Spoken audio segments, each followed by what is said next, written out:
Chapter 5. Clues in the Library. The library of Ashcroft Manor was a cathedral of silence. Tall shelves stretched toward the vaulted ceiling, their spines a solemn choir of forgotten voices.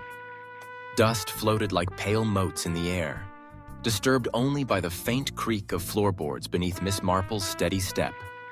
The scent of beeswax polish lingered, mingling with the faint metallic tang that seemed to cling to the spiral staircase. Miss Marple had asked for the room to be left untouched since the last inspection. Inspector Reed had agreed reluctantly, though his men had been impatient to tidy away the mess. To Miss Marple, the so-called mess was the crime itself, the murderer's handwriting, etched into wood and wax and shadow. The half-pulled book. She moved along the shelves, pausing at a middle row where a single volume jutted out awkwardly, its spine thrust halfway into the room. A volume of Tennyson, leather-bound, its gilt lettering dulled with age. Miss Marple ran a gloved finger along the gap it left behind.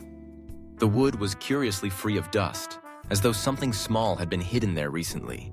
She leaned in, peering at the shadowed niche, and caught the faintest impression. An edge mark, as if a folded letter had been pressed into the gap. Someone had hidden correspondence here, and someone else had retrieved it in haste. Her mind flew at once to the contradictions in the family's testimonies. Beatrice's nervous evasions, Richard's too polished smile, Edward's key.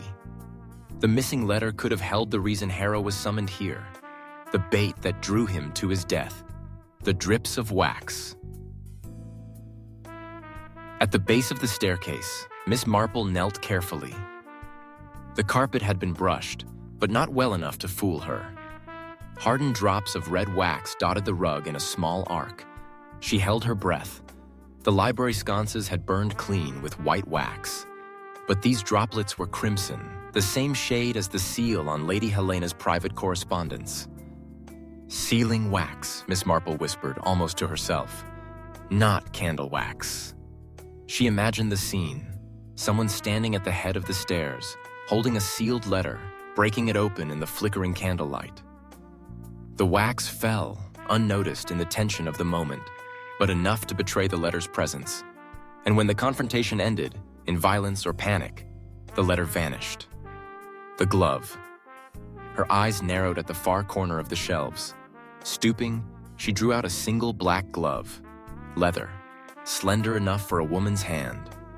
The cuff was stained with wax, the forefinger dusted with coal soot.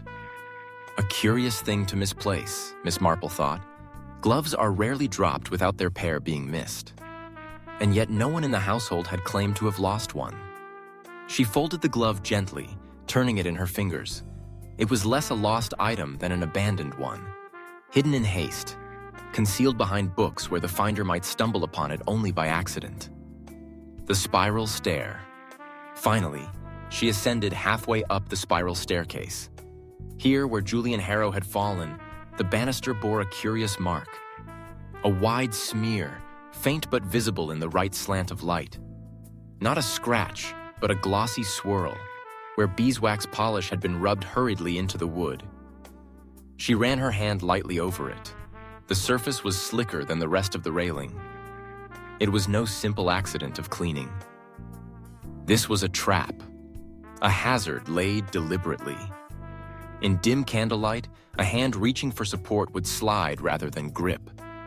Miss Marple descended slowly, her eyes reflecting the cold gleam of understanding.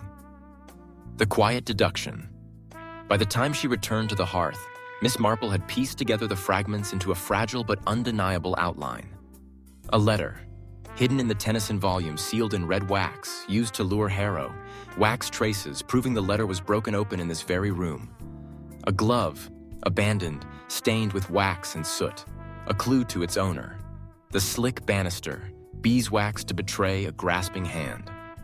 The killer had not struck Harrow with brute force. They had engineered his fall, weaving subtle traps of light and touch, of paper and wax, of trust and deception. Miss Marple looked around the room, her expression soft yet grave. To the casual eye, the library was quiet, dignified, untouched. To hers, it screamed with secrets.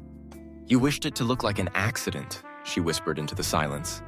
But accidents do not compose themselves with such care. No, this was written, rehearsed, and staged.